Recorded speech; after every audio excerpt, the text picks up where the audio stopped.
சில விஷயங்கள் வாழ்க்கையில யாருக்கும் காரணம் இல்லாம நடக்காது. இந்த வீடியோ உங்க முன்னாடி வந்திருக்கிறதும் அப்படித்தான். இதுக்கு பின்னாடி ஒரு அர்த்தம் இருக்குங்க. சமீப நாட்களா உங்க மனசு ஏதோ சொல்ல முயற்சிக்குதுங்க.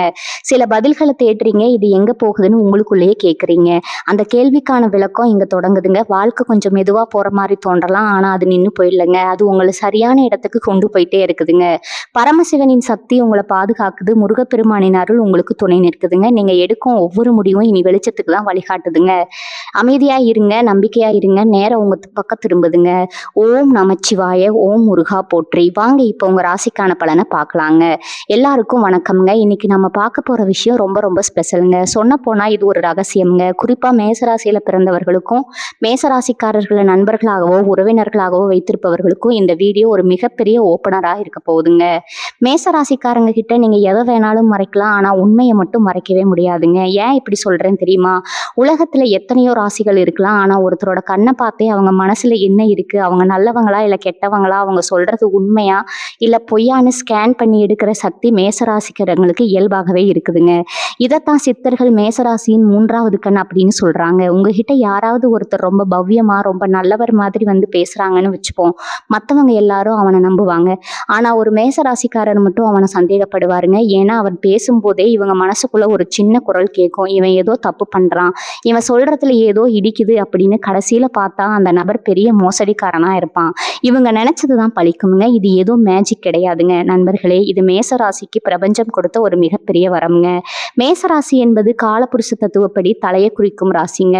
மூளை மற்றும் கண்கள் இவங்களோட கண்ட்ரோல்ல இருக்குங்க. ஆனா இவ்வளவு பவர் இருக்கிற மேசராசிக்காரங்க சில நேரங்கள்ல ஏமாந்து போறீங்களே, அது ஏன்? இவங்களோட இந்த இன்ட்யூஷன் பவரை எப்படி இன்னும் 100 மடங்கு அதிகப்படுத்துறது? எதிரில் இருப்பவர் நண்பனா அல்லது துரோகியா என்பதை ஒரு நொடியில கண்டுபிடிப்பது எப்படி? சித்தர்கள் மறைத்து வைத்த அந்த ஆச்சரியமான ரகசியங்களை பத்தி தான் இந்த வீடியோவில் நம்ம அக்கு வேற ஆணி வேற அலச போறோம்ங்க. நீங்க ஒரு மேசராசியா இருந்தா உங்களுக்கே தெரியாத உங்ககிட்ட இருக்கிற அந்த அபூர்வ சக்தியை பத்தி தெரிஞ்சுக்க இந்த வீடியோவை ஒரு செகண்ட் கூட ஸ்கிப் பண்ணாம முழுசா பாருங்க.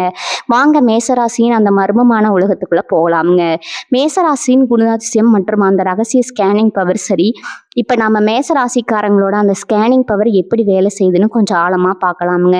ஜோதிட சாஸ்திரத்துல 12 ராசிகள் இருந்தாலும் ஏன் மேசத்துக்கு மட்டும் இந்த மூன்றாவது கண் அதிகாரம் இருக்கு? மேசம் நெருப்பு தத்துவம். பஞ்சபூதங்கள்ல மேசம் ஒரு நெருப்பு ராசிங்க. நெருப்போட குணம் என்ன தெரியுமா? இருட்ட போக்குறது மட்டும் கிடையாதுங்க, எரிக்கிறதுங்க. ஒரு நெருப்புக்கு முன்னாடி நீங்க எதை வச்சாலும் அது என்ன பொருள்னு அந்த நெருப்புக்கு தெரியுங்க. அதே போலதான் மேசராசிக்காரங்களுக்கு அவங்க முன்னாடி ஒருத்தர் வந்து நின்னா அவரோட மனசுல இருக்கிற இருட்டு, அதாவது கெட்ட எண்ணங்களை இவங்க நெருப்பு போன்ற பார்வை எரிச்சு வெளியே கொண்டு வந்துடுங்க. அதனாலதான் இவங்க கிட்ட யாராவது வேஷம் போட்டா அது 5 நிமிஷத்துக்கு மேல நிக்காது. செவ்வாயின் ஆதிக்கம். மேசராசிக்கு அதிபதி செவ்வாய் பகவானுங்க. செவ்வாய்னாலே என்ன? ஒரு போர் வீரன், ஒரு தளபதி. ஒரு தளபதிக்கு இருக்கிற முதல் தகுதியே என்னன்னா எதிரி யாரு நண்பன் யாருன்னு கண்டுபிடிக்கிறதாங்க. ஒரு போர்க்களத்துல எதிரி மாறு வேஷத்துல வந்தாலும் தளபதி கண்டுபிடிச்சு வரல. அதே சர்வைவல்ல இன்ஸ்டிடியூஷன்ல மேசராசிக்காரர்களுக்கு பிறக்கும் போதே அவங்க டிஎன்ஏவிலேயே இருக்குங்க. இவங்க கிட்ட பேசுறவங்க ஒரு வார்த்தை தப்பா சொன்னாலோ அல்லது அவங்க குரல்ல ஒரு நடுக்க இருந்தாலோ இவங்க உள்மனசு டேஞ்சர் அப்படின்னு சிக்னல் கொடுக்குமுங்க.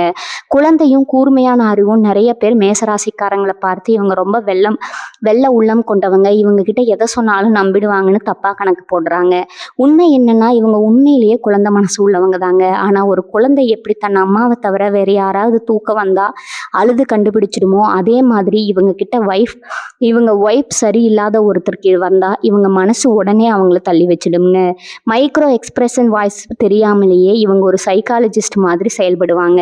இவங்க கிட்ட பேசும்போது ஒருத்தர் கண்ணை சிமிட்டுற விதம், கைகளை தேய்க்கிறது அல்லது வழக்கத்துக்கு மாற அதிகமா புகழ்றது, இதையெல்லாம் இவங்க மூளை ஒரு ஹை ஸ்பீடு கேமரா மாதிரி ரெக்கார்ட் பண்ணுங்க. நீங்க பேசி முடிச்சுட்டு போனதுக்கு அப்புறம் இவங்க யோசிப்பாங்க, அவன் ஏதோ தப்பு பண்றான், அவனோட பாடி லாங்குவேஜ் சரியில்லையே அப்படின்னு. அந்த ஆக்ஞ சக்கரம் நம்ம உடம்புல இருக்கிற 7 சக்கரங்கள்ல நெற்றி புற்றுல இருக்கிறதா ஆக்ஞ சக்கரம்ங்க. மேசராசி தலையை குறிக்கிறதுனால இவங்களுக்கு அந்த பகுதியில ரத்த ஓட்டமும் நரம்பு தூண்டுதலும் மற்றவங்களை விட வேகமா இருக்குமுங்க. இதனாலதான் இவங்களுக்கு அந்த ஃபீலிங், அதாவது உள்ளுணர்வு ஒரு மின்னல் வேகத்துல வேலை செய்யுதுங்க. நண்பர்களே, நீங்க ஒரு மேசராசியா இருந்தா யோசிச்சு பாருங்க. உங்க வாழ்க்கையில என்னைக்காவது ஒருத்தரை முதல் முறையா பார்த்தப்பவே இவன் சரியில்லைன்னு உங்களுக்கு தோணி இருக்கா? ஆனா உங்க நண்பர்கள் இல்லடா அவன் நல்லவன் தான்னு சொல்லியிருப்பாங்க. ஆனா ஒரு 2 வருஷம் கழிச்சு அதே ஆள் உங்களை ஏமாத்திட்டு நிற்பான். அப்போ உங்களுக்கு தோணும், அன்னைக்கே என் மனசு சொல்லுச்சு, நான் தான் கேட்கலன்னு. இந்த நிலைமை உங்களுக்கு நடந்திருக்கா? அப்போ உங்க கமெண்ட்ஸை இப்பவே கீழே சொல்லுங்க. ஏன்னா இது வெறும் தற்செயல் கிடையாதுங்க. இது பிரபஞ்சம் உங்களுக்கு கொடுத்த ஒரு ரகசிய ஆயுதம்ங்க. சித்தர்கள் ஒளித்து வைத்த ரகசியமும் மேசத்தின் ஆன்மீக வலிமையும் இப்ப நாம இந்த வீடியோவோட மிக முக்கியமான கட்டத்துக்கு வந்துட்டோம்ங்க. மேசராசிக்காரங்களுக்கு ஏன் மற்றவங்களை விட இந்த உள்ளுணர்வு அதிகமா இருக்கு? இதுக்கு பின்னாடி ஒரு மிகப்பெரிய சித்த ரகசியம் ஒளிஞ்சிருக்குதுங்க. காலபுருஷனின் முதல் ராசி சித்தர்கள் சோதிடத்தை வெறும் கணிதமா பார்க்கலங்க, அதை ஒரு வாழ்வியலா பார்த்தாங்க. மேசராசியை அவங்க ஆதி ராசின்னு சொல்றாங்க, அதாவது பிரபஞ்சத்தோட தொடக்கம்ங்க. ஒரு மனித உடல்ல தலைப்பகுதி தான் மேசம்ங்க. நம்ம உடம்போட எல்லா கட்டளைகளும் வர்ற இடம் நம்ம மூளை தாங்க. சித்தர் பாடல்கள்ல ஒரு வரி வரும், நெற்றி பொட்டினில் நிலையாய் நின்றால் முக்காலமும் உன் கைவசமாகும். இதோட அர்த்தம் என்ன தெரியுமா? நம்ம 2 புருவங்களுக்கும் இடையில இருக்கிற அந்த ஆக்ஞா சக்கரம் எனப்படும் 3வது கண் வெளிப்படைஞ்சா நமக்கு முன்னாடி இருக்கிறவங்க என்ன நினைக்கிறாங்கன்னு நம்மளால உணர முடியுங்க. மேசராசி இயற்கையாவே தலைப்பகுதியை ஆதிக்கம் செலுத்துறதுனால இந்த சக்கரம் இவங்களுக்கு ரொம்ப சீக்கிரமாவே வேலை செய்ய ஆரம்பிச்சிருங்க. செவ்வாயின் சக்தி பிரவாகம் மேசத்துக்கு அதிபதி செவ்வாய்ங்க. சித்தர்கள் செவ்வாய அங்காரகன் அப்படின்னு அழைப்பாங்கங்க. அங்காரகன்னா நெருப்பு துண்டுன்னு அர்த்தம்ங்க. நம்ம உடம்புல இருக்கிற ரத்த ஓட்டத்துக்கு செவ்வாய் தான் அதிபதிங்க. மேசராசிக்காரங்க உணர்ச்சி வசப்படும் போதே அல்லது ஒருத்தரை உற்று பார்க்கும் போதோ அவங்க மூளைக்கு போடுற ரத்த ஓட்டம் மற்றவங்களை விட ரொம்ப வேகமா இருக்குங்க. அந்த வேகத்துல உருவாகிற ஒரு மின்காந்த அலை தான் இவங்களுக்கு முன்னாடி இருக்கிறவங்களோட அதிர்வுகளை கேட்ச் பண்ணி கொடுக்குதுங்க. சித்தர்கள் சொல்லி தந்த அந்த ரகசிய பயிற்சி சரி, இந்த சக்தியை எப்படி இன்னும் பல மடங்கு அதிகமாக்குறது? சித்தர்கள் மேசராசினருக்கு சில ரகசிய பயிற்சிகளை மறைமுகமா சொல்லி இருக்கிறாங்கங்க. அதுல ஒண்ணுதான் திரடகா தியானம்ங்க. அதாவது ஒரு அமைதியான இடத்துல உட்கார்ந்து ஒரு நெய் விளக்கையோ அல்லது ஒரு புள்ளியையோ இமைக்காம உற்று பார்க்குற பயிற்சிங்க. மேசராசிக்காரங்க இதை தொடர்ந்து செஞ்சா அவங்க கண்கள்ல ஒரு காந்த சக்தி உருவாகுங்க. நீங்க ஒருத்தரை நேருக்கு நேர் பார்த்தீங்கன்னா அவர் எவ்வளவு பெரிய பொய்ய சொல்லணும்னு நினைச்சாலும் உங்க முன்னாடி அவர் வார்த்தைகள் தடுமாறுங்க. அவரோட மனசாட்சியே உங்க கண்கள் அப்படியே படம் பிடிச்சு காட்டிடுங்க. மௌனம் தரும் மகாசக்தி. சித்தர்கள் சொல்ற இன்னொரு விஷயம், பேசாம இருப்பதே பெருமைங்க. மேசராசிக்காரங்க பொதுவா ரொம்ப வேகமா பேசுவாங்க, கோவப்படுவாங்க. ஆனா ஒரு மேசராசிக்காரர் எப்போ அமைதியா மௌனமா ஒருத்தர் வேடிக்கை பார்க்க ஆரம்பிக்கிறாரோ அப்பதான் அவரோட தேர்ட் ஆய் முழுசா வேலை செய்ய ஆரம்பிக்குங்க. நீங்க ஒரு மேசராசியா இருந்தா இதை கவனிச்சிருக்கீங்களா? நீங்க அமைதியா இருக்கிற நேரத்துலதான் உங்க மனசுக்குள்ள பல உண்மைகள் பளிச்சுன்னு தோணுங்க. இன்னைக்கு இந்த விஷயம் நடக்க போகுது அல்லது இவன் நம்ம கிட்ட ஏதோ மறைக்கிறான்னு தோணும், அது அப்படியே நடக்குங்க. அதுதான் சித்தர் ஞானம் உங்களுக்குள்ள வேலை செய்த தருணம்ங்க. ஏன் இவங்க ஒரு ஹியூமன் லைட் ரெடக்டர்? சித்தர் போகர் தன் நூல்கள்ல ஒரு விஷயத்தை குறிப்பிடாருங்க. அக்னி ராசியில பிறந்தவனுக்கு ஆகாயம் வசப்படுங்க. அதாவது நெருப்பு ராசியான மேசத்துல பிறந்தவங்களுக்கு ஆகாயத்துல இருக்கிற அந்த சூட்சமமான அதிர்வுகள் புரியுமுங்க. ஒருத்தர் பொய் சொல்லும்போது அவரோட குரல்லையும் மூச்சு காற்றுலையும் ஒரு மாற்றம் நடக்குங்க. சாதாரண மனுஷங்களுக்கு அது தெரியாதுங்க. ஆனா மேசராசிக்காரங்க அந்த அதிர்வை உடனே பிடிச்சிடுவாங்க. அதனாலதான் இவங்களை நடமாடும் பொய் கண்டறியும் கருவி அப்படின்னு நாம சொல்றோம்ங்க. நண்பர்களே, இதுவரைக்கும் உங்க மனசு சொன்ன ஒரு விஷயத்த நீங்க நம்பாம விட்டுட்டு அப்புறம் அது நிஜமாவே நடந்து வருத்தப்பட்டிருக்கீங்களா? அன்னைக்கே என் மனசு சொல்லுச்சுன்னு நீங்க நினைச்ச அந்த நிமிஷம் எது? அதை இப்பவே கமெண்ட்ல சொல்லுங்க. அடுத்த பகுதியில ஒருத்தர் உங்களை ஏமாத்த வராருன்னா அவரை மேசராசிக்காரங்க எப்படி 5 ஸ்டெப்ல கண்டுபிடிக்கலாம் அப்படிங்கிற பிராக்டிக்கல் விஷயங்களை பத்தி பார்க்க போறோம்ங்க. வீடியோவோட முக்கியமான பகுதி இனிமே தான் வரப்போகுதுங்க. ஏமாற்றும் மனிதர்களை கண்டறிய மேசராசினருக்கான 5 ரகசிய வழிகளுங்க. நண்பர்களே, இதுவரை நம்ம மேசராசியின் ஆன்மீக வலிமையை பத்தி பார்த்தோம்ங்க. இப்போது அன்றாட வாழ்க்கையில ஒரு நபர் உங்களை ஏமாற்ற வருகிறாருன்னா உங்களுடைய அறிவு அவரை எப்படி 5 வழிகள்ல எடை போடும் என்பதை பற்றி பிரிவா பார்க்க போறோம்ங்க. இதை நீங்க கூர்ந்து கவனித்தா இனி உங்க வாழ்க்கையில யாராலும் சூழ்ச்சி செய்ய முடியாதுங்க.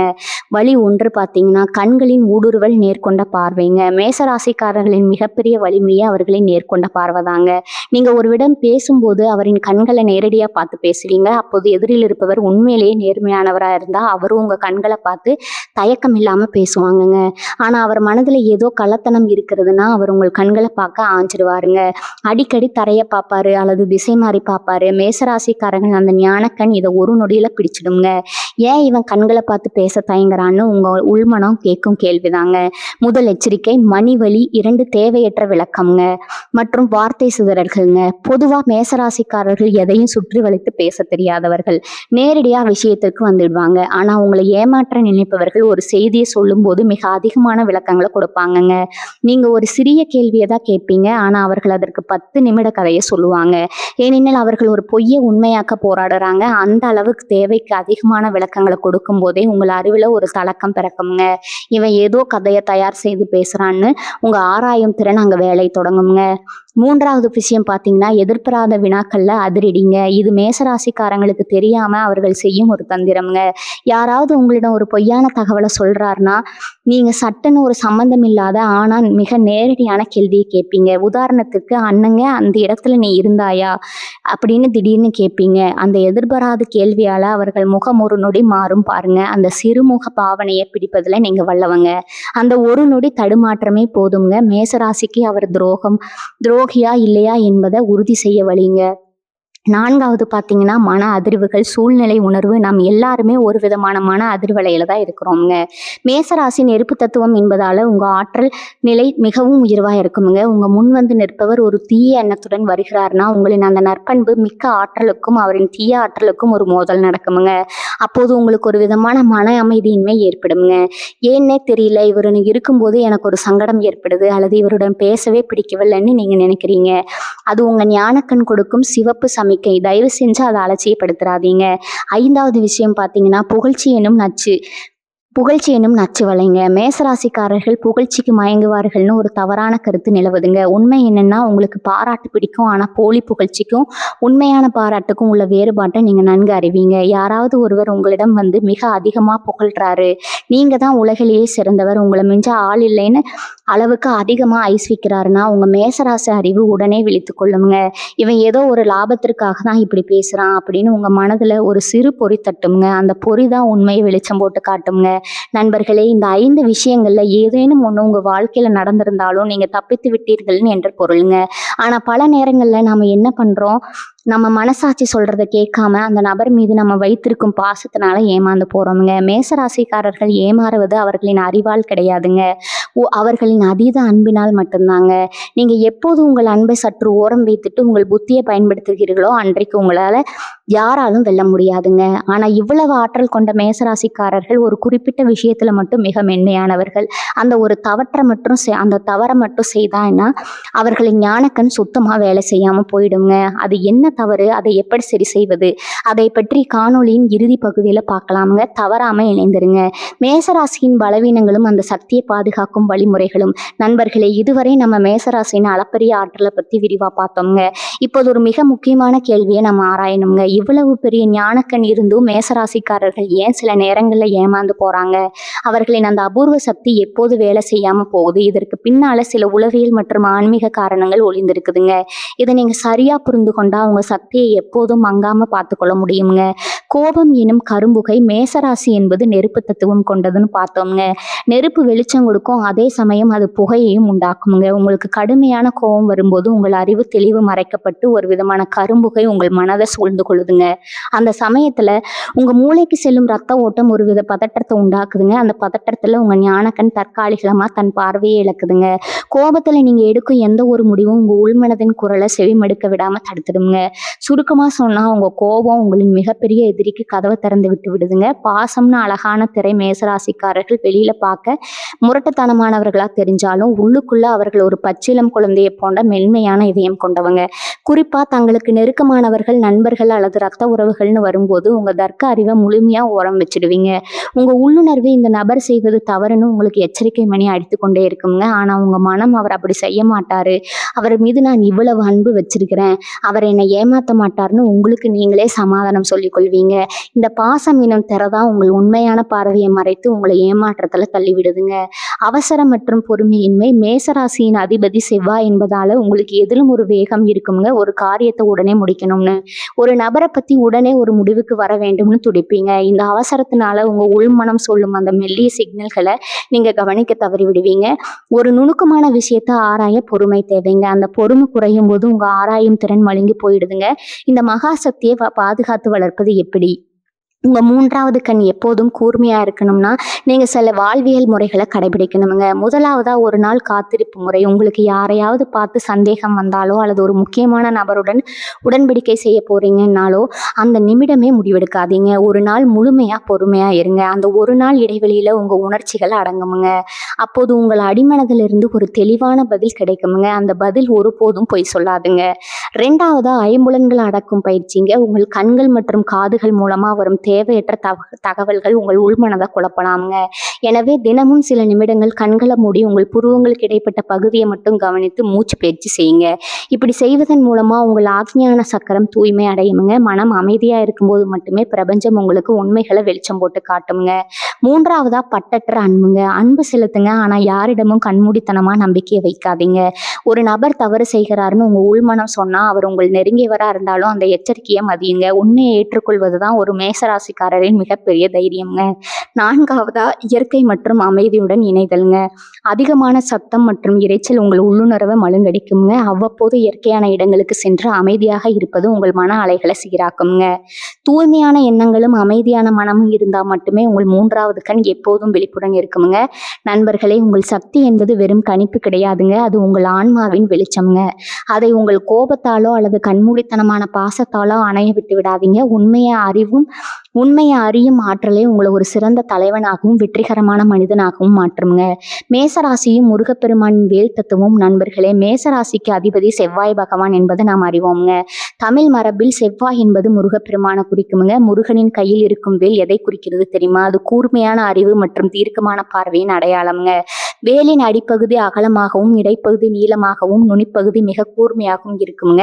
மேசராசிக்காரர்களின் அறிவும் அப்படித்தாங்க. எதையும் மேலோட்டமா பார்க்காம அதன் ஆழம் வரை சென்று கடைசியில ஒரு புள்ளியில உண்மையை ஊசி முனை போல கண்டுபிடித்து விடுவார்கள்ங்க. சித்தர்கள் சொல்வார்கள், வேல்விழி படைத்தவனுக்கு விபத்து நேராதுன்னு. அதாவது மேசராசினர் கண்கள் வேல் போன்றதுங்க. ஒரு நபர் உங்களிடம் பேசும்போது உங்கள் கண்கள் அவரின் சொற்களை கவனிக்காதீங்க, அவரின் உள்நோக்கத்தை தான் கவனிக்குங்க.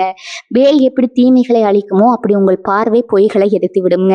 இந்த தெய்வீக ஆற்றல் உங்களுக்குள்ள இருப்பதால தான் உங்களை ஏமாற்றுவது என்பது முருகனின் வேலுக்கு முன்னால நிற்பதை போன்றதுங்க.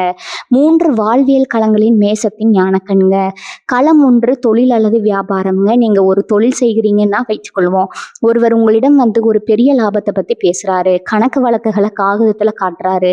மற்றவர்கள் அதை நம்புவாங்க. ஆனா நீங்க அவர் முகத்தை பார்ப்பீங்க. அவர் ஒரு இடத்துல தடுமாறும் போது உங்க உள்ளுணர்வு இங்க ஏதோ தவறு இருக்குதுன்னு சொல்லுங்க. பின்னால ஆராய்ந்து பார்த்தா அவர் காட்டிய கணக்குல தில்லுமுள் இருப்பது தெரியுமுங்க.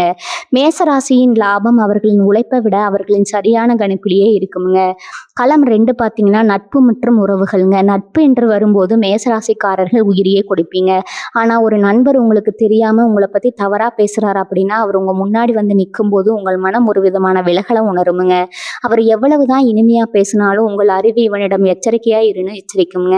அந்த எச்சரிக்கை தான் உங்களை மிகப்பெரிய துரோகங்களிலிருந்து காப்பாத்துங்க. களம் 3 பொது இடங்கள் மற்றும் புதிய நபர்கள். நீங்கள் ஒரு பயணத்திலோ அல்லது பொது இடத்திலோ ஒரு புதிய நபரை சந்திக்கிறீங்க. அவர் உங்களை வசீகரிக்க முயல்கிறார். ஆனா மேசராசினருக்கு ஒரு விசித்திரமான குணம் இருக்குதுங்க. ஒருவரை பார்த்த முதல் 5 நொடிகளிலேயே இவர் நல்லவர் அல்லது இவர் கெட்டவர்னு ஒரு முடிவுக்கு வந்துடுவீங்க.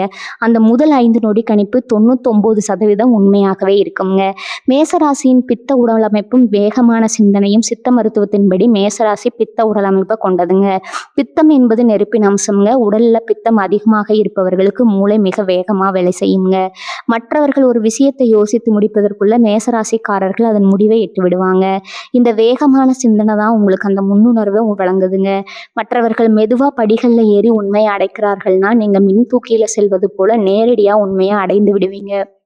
உங்கள் உடல்ல இருக்கும் அந்த வெப்பம் தான் எதிரில் இருப்பவரின் போலித்தனத்தை சுட்டெரிக்குதுங்க. ஆனா அதே சமயம் இந்த வெப்பம் தான் உங்களை கோவப்படவும் வைக்குதுங்க. கோபத்தை மட்டும் நீங்க வென்றுட்டா உங்களை விட சிறந்த ஞானி யாரும் இருக்க முடியாதுங்க. நண்பர்களே, நாம் இப்போது இந்த பயணத்தின் இறுதி பயணத்திற்கு வந்துட்டோம்ங்க. இதுவரை நாம் பார்த்த அத்தனை விஷயங்களுக்கும் ஒரு உண்மையை தான் உறக்க சொல்றோம்ங்க. மேசராசி என்பது வெறும் ராசி பலன்களால் ஆளப்படும் ஒரு அடையாளம் மட்டுமல்லங்க. அது இயற்கையாகவே இந்த பிரபஞ்சம் உங்களுக்கு வழங்கிய ஒரு ஞான கொடைங்க. சிவபெருமான் எப்படி தனது நெற்றிக்கண்ணை திறந்து உண்மையை சுற்றித்தாரோ அதே ஆற்றலின் ஒரு சிறு துளி மேசராசியில் பிறந்த ஒவ்வொருவரும் இருக்குதுங்க. உங்க முன்பே நிற்கும் ஒரு நபர் எத்தனை வேஷங்கள் போட்டாலும் எத்தனை பொய்களை அடுக்கி வைத்தாலும் உங்கள் அறிவு எனும் வேல் அந்த மாயத்திரைகளை கிழித்து உண்மையை வெளிக்கொண்டு வருங்க. ஆனா இந்த மகா சக்தியை நீங்க தக்க வைத்துக் கொள்ள வேண்டும்னா 2 விஷயங்கள் மட்டும் எப்போதும் நினைவில் கொள்ளுங்க. முதலாவது, உங்க ஆற்றலை ஒருபோதும் அகங்காரத்திற்காக பயன்படுத்தாதீங்க. எனக்கு எல்லாம் தெரியுங்கிற எண்ணம் வரும்போது உங்க ஞானக்கண் மங்க தொடங்குங்க. 2வது, பிறர் மீது நீங்க காட்டும் அன்பு என்பது உங்கள் அறிவை கட்டுப்படுத்தக்கூடாதுங்க. உண்மையை ஏற்கும் துணிச்சல் தான் ஒரு மேசராசிக்காரன் உண்மையான அடையாளம்ங்க. வாழ்க்கையில பல முறை நீங்க ஏமாற்றப்பட்டிருக்கலாம், துரோகங்களை சந்திச்சிருக்கலாம். ஆனா அவை ஒவ்வொன்றும் உங்கள் உள்ளுணர்வை இன்னும் கூர்மையாக வந்த பாடங்கள்ங்க. அதை மட்டும் மறந்துடாதீங்க. இனி உங்க பாதையில யாராவது தடைகளை உருவாக்கினா அல்லது உங்களை வஞ்சிக்க நினைச்சா கவலைப்படாதீங்க.